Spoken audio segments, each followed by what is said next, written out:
Bonjour, qui dit mois de mai dit mois de Marie. Marie, la mère de Jésus, la mère de l'Église, notre mère. Nous allons profiter de ce temps pour la prier.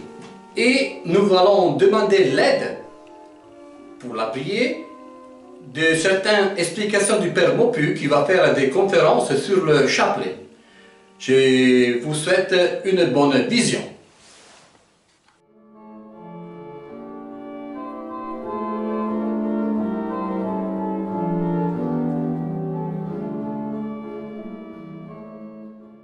Bonjour, nous sommes dans le mois de mai qui est le mois de Marie. Et j'ai l'intention de vous parler du chapelet et de la prière du rosaire, mais on va commencer par le chapelet, c'est-à-dire par parler d'un objet. Le chapelet, alors on va faire comme si vous ne saviez rien, comme si vous ne connaissiez rien. C'est un objet qui ressemble à un collier. On peut l'acheter à Lourdes ou dans un autre sanctuaire. Ça peut s'offrir en cadeau. Par exemple, les papes aiment bien offrir des chapelets à leurs visiteurs. Jean-Paul II, quand on allait lui rendre visite, on repartait les bras chargés de chapelets pour la famille, pour les amis, etc. Souvent, on en voit accrochés au rétroviseur des voitures. Parfois, on se dit « Ah, le conducteur est un Portugais », mais pas forcément. Si c'est un chapelet chrétien, on le reconnaît à la croix. Mais on trouve aussi, accroché au rétroviseur, d'autres chapelets, en particulier le chapelet musulman, qui compte 99 grains, côte à côte. Ils ne sont pas séparés comme le sont les grains du chapelet chrétien. Et ces 99 ou 33, ça correspond aux 99 noms de Dieu. Allah est miséricordieux, etc. Et donc, le chapelet consiste à prononcer ces 99 noms. On peut trouver aussi, mais c'est plus petit, plus court, ce qu'on appelle le chapelet des Grecs, un komboloi, qui compte 16 à 20 grains, et de faire passer les grains entre les doigts, c'est source de détente et de calme. Alors je parlais des rétroviseurs, parce que c'est là qu'on en voit le plus, mais on peut trouver aussi du chapelet au fond des poches. Le chapelet qui est un compagnon de marche, de prière et de vie. Il y a des études sur les chapelets. J'ai un gros livre sur les chapelets, objets de culte et objets de collection. Je l'ai consulté d'ailleurs, et ce livre donne un certain nombre de renseignements, des renseignements de collectionneurs. C'est une étude qui s'attache, entre autres, à la forme des grains d'un chapelet et aussi aux matériaux. On peut avoir des grains de chapelet en 80 matériaux différents. Peut-être un peu plus, peut-être un petit peu moins. 30 sortes de pierres naturelles, une quinzaine de matières synthétiques, des noyaux, des matières végétales, de la corne, de l'écaille, de l'os, de l'ivoire, et aussi 11 sortes de métaux.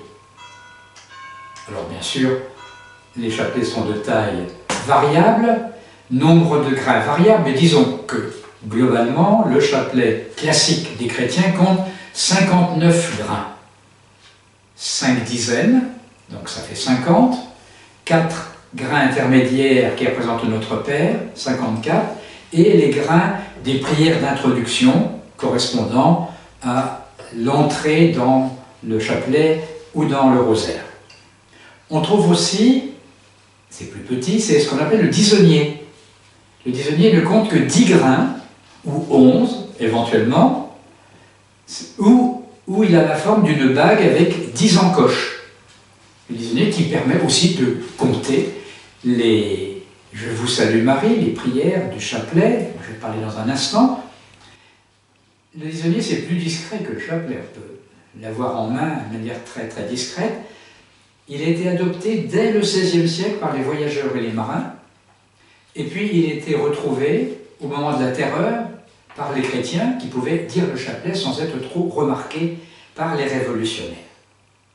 Alors, je l'ai décrit, maintenant quel est le mode d'emploi? Le chapelet, c'est un outil pour nous aider à la prière selon deux caractéristiques de cette prière.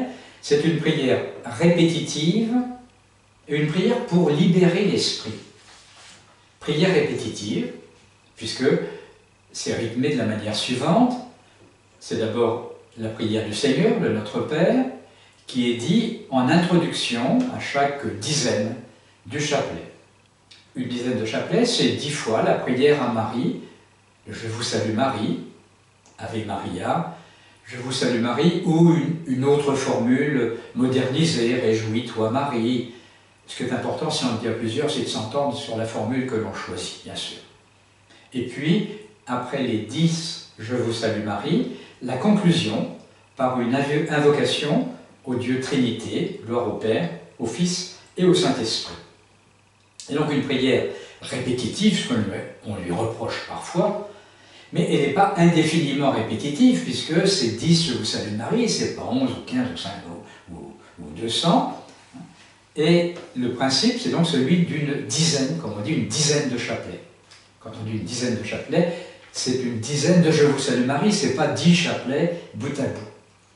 Le principe d'une dizaine pour saluer donc 10 fois de suite Marie, et cela pour soutenir la méditation. Finalement, on occupe l'esprit, les lèvres éventuellement, de façon à pouvoir méditer, se rappeler, revivre des événements de la vie de Jésus, et aussi de la vie de Marie elle-même, surtout des événements pendant lesquels elle était associée à Jésus. Par exemple, quand l'ange annonce à Marie qu'elle sera la mère de Jésus, veut dire que ça concerne Jésus, et le mystère de l'incarnation, ça concerne aussi Marie. Parfois même Marie seule, si l'on peut dire, par exemple, quand on célèbre l'Assomption de Marie. C'est 20 flashs sur les évangiles. Pendant longtemps, c'était seulement 15. Et puis le pape Jean-Paul II en a ajouté 5, des épisodes de la vie de Jésus regroupés selon leur tonalité. Joyeux ou douloureux, pensez aux événements de la Passion, ou glorieux, Jésus ressuscité. Et le pape Jean-Paul y a ajouté ce qu'il a appelé les mystères lumineux. 5 épisodes de la vie de Jésus, quand Jésus est baptisé par Jean-Baptiste dans le Jourdain. Qu'est-ce qui se passe? Qu'est-ce qui lui est dit? Quand Jésus change l'eau en vin aux noces de Cana, qu'est-ce qui se passe? Qu'est-ce que ça nous apprend? Quand Jésus prêche la bonne nouvelle, quand Jésus est transfiguré devant Pierre, Jacques et Jean avec les personnages de l'Ancien Testament, Moïse et Élie, et quand Jésus institue l'Eucharistie. Donc on appelle ces épisodes des mystères. Ce sont les 20 mystères du rosaire. Des mystères, pourquoi? C'est pas tellement parce que c'est obscur et mystérieux, c'est parce que ça concerne Jésus, ça concerne le Fils de Dieu fait homme.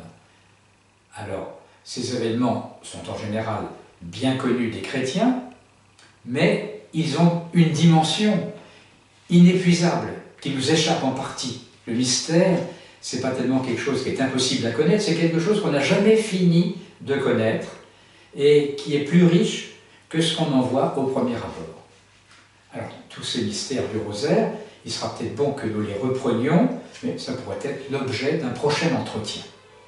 À ce prochain entretien, au revoir.